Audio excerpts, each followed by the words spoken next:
Senhor Presidente do Superior Tribunal Militar, o Almirante de Esquadra Álvaro, Senhora Presidente da Mesa, Senhor Almirante de Esquadra Marco Vinícius, Senhoras e Senhores Ministros, ilustres convidados e palestrantes, minhas senhoras e meus senhores, é com muita honra que aqui me encontro, pois apesar de não ser da área de Direito, conforme ouviram no resumé, não quis perder o desafio que o STM lançou através da Ministra Elizabeth para representar Portugal neste magnífico seminário, o que muito agradeço. Irei, sem mais delongas, apresentar a minha agenda e, enfim, ultrapassada já foi esta pequena introdução, porque em determinada altura recomprimi um pouco a apresentação.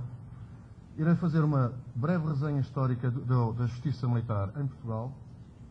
Vamos falar na atualidade e, na sequência da atualidade também, dos crimes estritamente militares e, por fim, uma breve conclusão.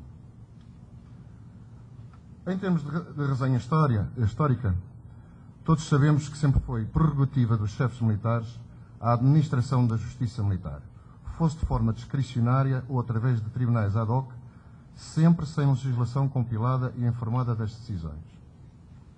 Em Portugal, a criação do Conselho de Guerra, em 1640, marca o início daquele que foi o primeiro Tribunal Militar português, mas que funcionou sempre com a legislação avulsa, herdada de séculos atrás. A primeira tentativa de promulgar um Código de Justiça Militar só aconteceu em 1820, ainda com a Corte Portuguesa no Brasil. Contudo, o primeiro Código de Justiça Militar só veio a ser promulgado em 1875 e quem formou a Justiça Militar que vigorou até 2003.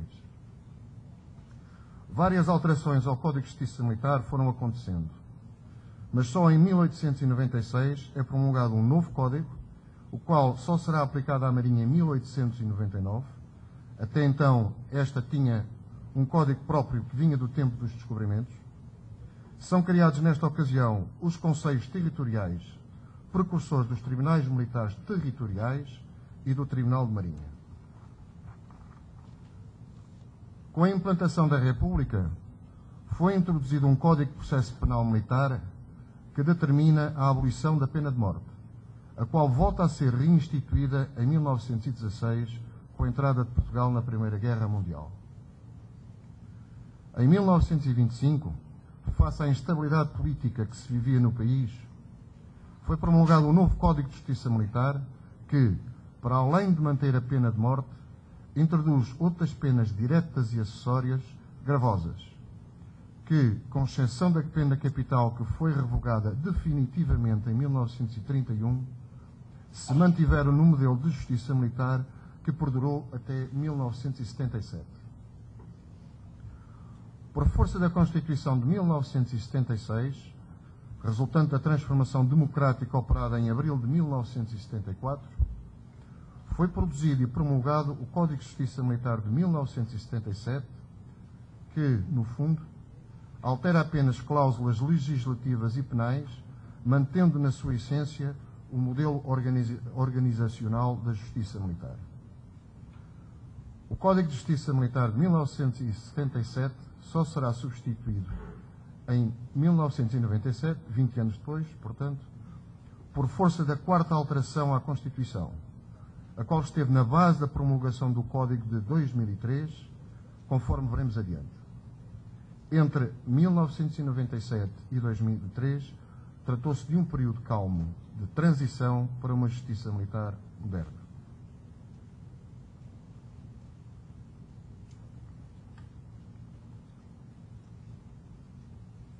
Vejamos então qual é a atual situação da Justiça Militar em Portugal. A Constituição da República Portuguesa de 1976 foi a primeira Constituição portuguesa a ter normas sobre a Justiça Militar e que categorizava os tribunais militares como tribunais especiais, tanto em tempo de paz como de guerra. Com a revisão constitucional de 1997, consolidada que estava a democracia, os tribunais militares desaparecem como organização judicial permanente e independente. E a base organizacional do Judiciário Criminal Militar é transferida para os tribunais comuns, com as adaptações que veremos em seguida. A matéria criminal do Código de Justiça Militar de 2003 será abordada no capítulo seguinte.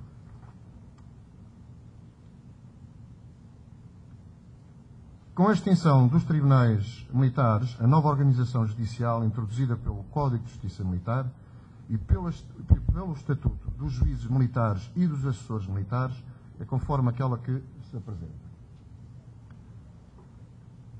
Em termos de competência territorial para conhecer crimes estritamente militares, são competentes os tribunais da relação de Lisboa e Porto, portanto, a segunda instância,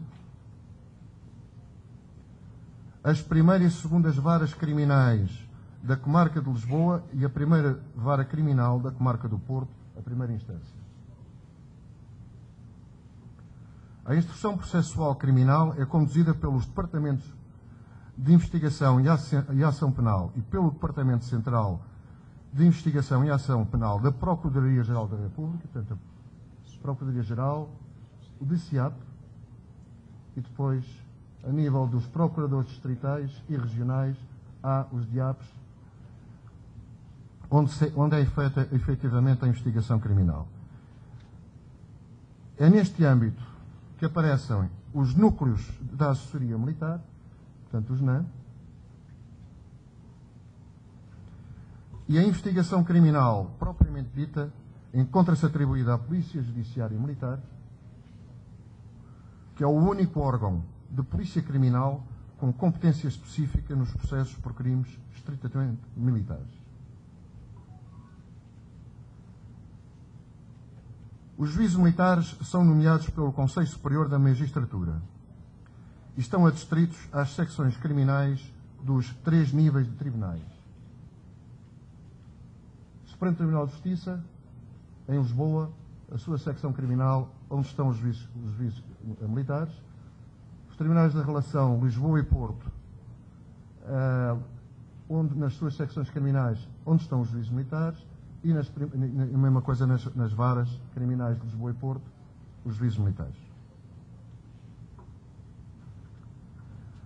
Respeitando sempre a regra de um juiz por cada ramo das Forças Armadas e outro da Guarda Nacional Republicana, queria só aqui fazer um pequeno parênteses.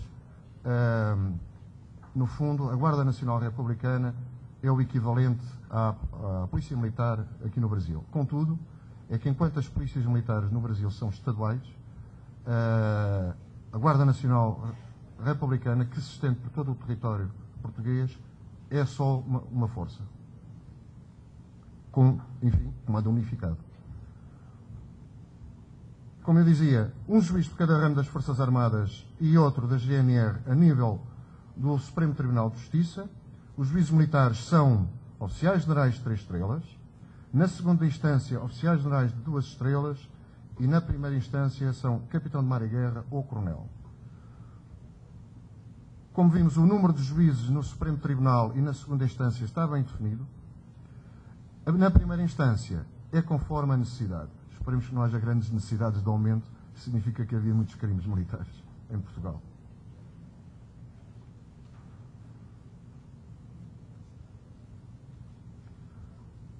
Voltando apenas a relembrar, os núcleos de assessoria militar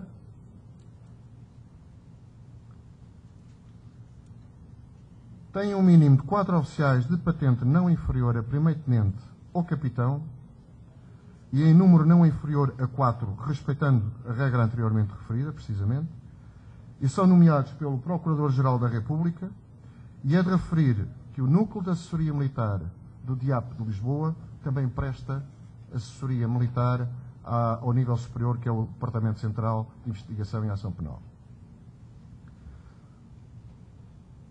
Contudo, o modelo organizacional que nós vimos anteriormente prevê 2 exceções.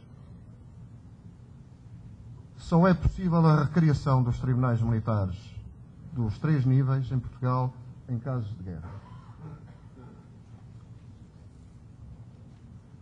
A segunda exceção: podem ser criados tribunais militares extraordinários junto de comandos ou forças destacadas ou instalações que estejam no... ou a nível de navios fora das águas territoriais. E, por exemplo, o exemplo que eu pus ali foi, no caso de haver um crime estritamente militar de uma força que esteja a fazer uma operação de paz, portanto, aí está um tribunal extraordinário. Os tribunais não é para durar, não estão constituídos permanentemente, por exemplo, na operação de paz não estão permanentemente constituídos, assim que julgarem o processo, são imediatamente dissolvidos. Passemos então a ver a parte dos crimes. Em Portugal, é entendido atualmente como crimes estritamente militares o facto lesivo dos interesses militares da defesa nacional e dos demais que a Constituição da República Portuguesa comete às Forças Armadas. 8 categorias de crimes.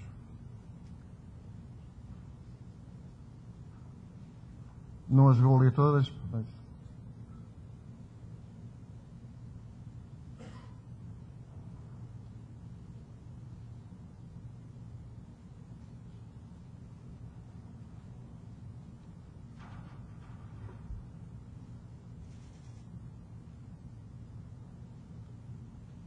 mas há aqui uma coisa que eu gostava de dar exemplo só para termos uma pequena noção dentro daquelas categorias que tipos de crimes é que estamos a falar. No paper que vai entrar nos anais, em anexo, vocês vão ter um quadro onde estão elencados todos os 72 crimes estritamente militares. Mas como exemplo, enfim, não há dúvidas nenhumas, contra a independência e a integridade nacionais, a atração à pátria. É a cabeça de tudo.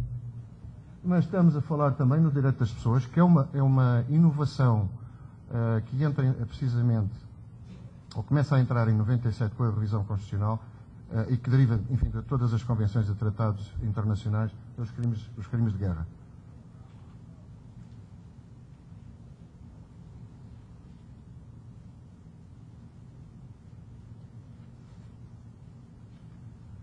As penalidades. Em termos de penalizações, enfim, o slide resume tudo.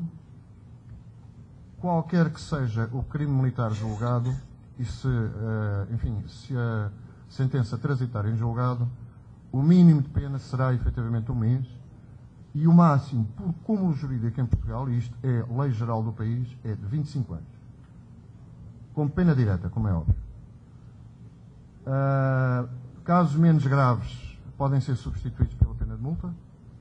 E depois há as penas acessórias nos casos mais graves da reserva compulsória e expulsão. Para finalizar, resta referir a aplicabilidade territorial do Código de Justiça Militar. O Código é aplicável em todo o território nacional ou em país estrangeiro, conforme vimos o exemplo da operação de paz.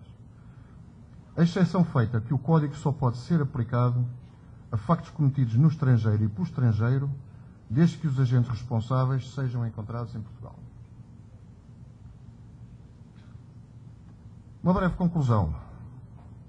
Pode afirmar-se que houve uma evolução na tipificação dos crimes militares, saindo da grande abrangência dos crimes meramente militares de 1875, que ofendiam diretamente a disciplina e a violação dos deveres exclusivamente militares, para o conceito atual de crimes estritamente militares, muito mais restritos. Assim, crimes como violência entre militares, abuso de confiança e falsificação passaram completamente ao foro civil, sendo julgados segundo o Código Penal Civil, portanto. Outra inovação foi a abolição dos tribunais militares e o julgamento dos crimes estritamente militares por tribunais penais comuns, com a participação dos juízes militares, conforme vimos. Muito obrigado. Estou aberto a questões, se assim o Sr. Presidente. Muito obrigado.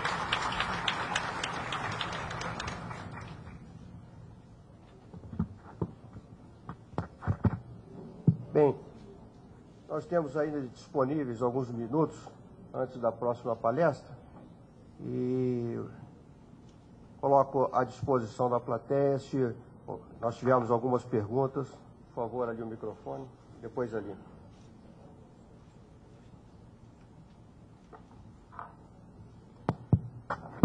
Ministro Coelho. Comandante, e a indagação para o senhor quanto aos militares para o Supremo Tribunal de Justiça, o tempo deles, há vamos dizer, alguns 5 anos, ou nomeados para o tribunal até a aposentadoria? Sr. Ministro, muito obrigado pela pergunta. Não, há um prazo efetivo. Eu agora estou em dúvida se são de 3 ou 5 anos. Eu penso que sejam 3 anos, podendo ser renováveis. E estou a falar de 3 anos porque, enfim, os juízes militares, quando vão prestar serviço nos tribunais, são pessoas na reserva. E, portanto, quando estamos a falar de um oficial-general de 3 estrelas, ele terá passado à reserva com 62 anos.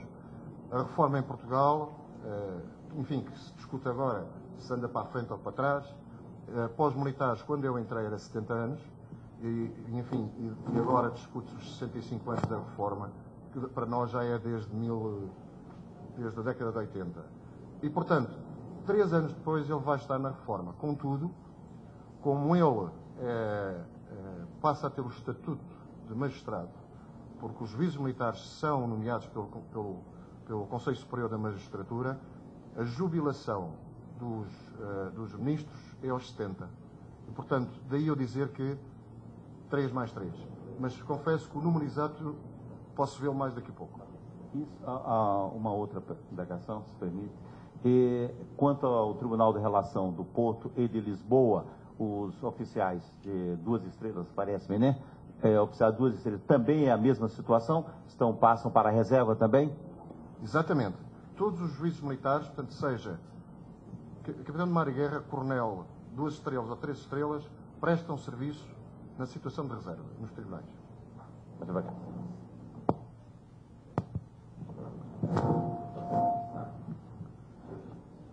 Comandante Andrade, em primeiro lugar, permita-me parabenizá-lo pela sua brilhante exposição. Foi muito objetiva e o senhor foi nos pontos mais interessantes que realmente são pertinentes à análise da matéria. Eu perguntaria ao senhor quais são as implicações decorrentes dessa nova estrutura da Justiça Militar em Portugal com relação à celeridade dos processos. Se houve alguma mudança no que tange aos prazos e etc. Muito obrigado.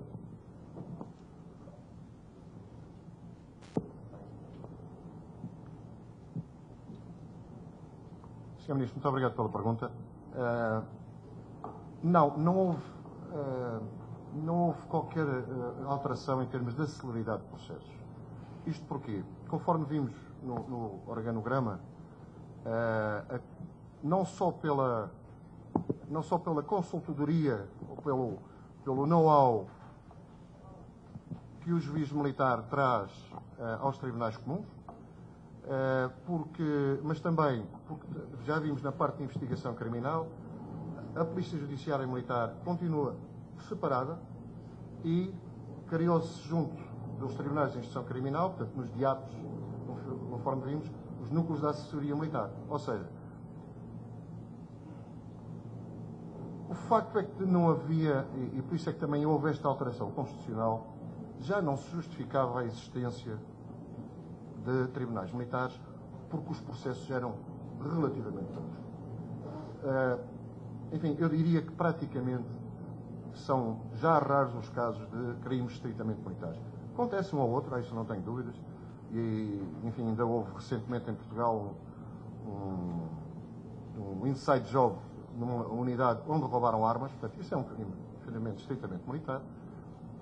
Como eu dizia, só como para apontar como exemplo de que, felizmente, o número de crimes estritamente militares em Portugal é praticamente reduzido desde que a democracia se consolidou e, portanto, a criação tanto dos juízes militares na área dos tribunais, como da assessoria militar junto da instrução criminal, e como a própria Polícia Judiciária Militar é independente da Polícia Judiciária normal, para quem não esteja a par, a Polícia Judiciária é o equivalente à Polícia Federal aqui.